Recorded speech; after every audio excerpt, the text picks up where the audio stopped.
localizó a alias Boyaco más de 6 millones de pesos y 2 teléfonos celulares. Hay que contar un dato curioso de esta audiencia de alias Boyaco que fue capturado en el momento de esta detención. Se presentó con 3 nombres distintos, entre ellos el de una persona que ya está muerta. Ha oficializado la fiscalía que alias Boyaco y su audiencia pues convocará el lunes a las 8 de la mañana. Estamos 4 que siguen capturados, pero a las 3 de la madrugada de este jueves 25 de julio recibieron su boleta de salida alias Ramiro, que es el jefe del Frente 18 de las disidencias de las FARC. También recibió su boleta de salida alias Erika y alias Urias Perdomo. Estas 3 personas, aunque ya quedaron libres, siguen vinculadas al proceso por porte ilegal de armas de fuego.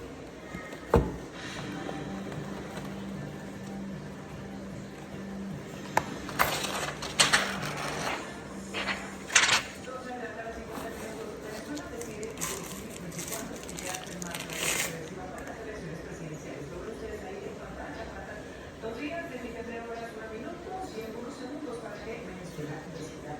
Y hoy cierra la campaña electoral. Tanto la oposición como María Corina, a cargo de Junto González, a cabeza con mucho respaldo por el chavismo, regresarán concentraciones con sus seguidores.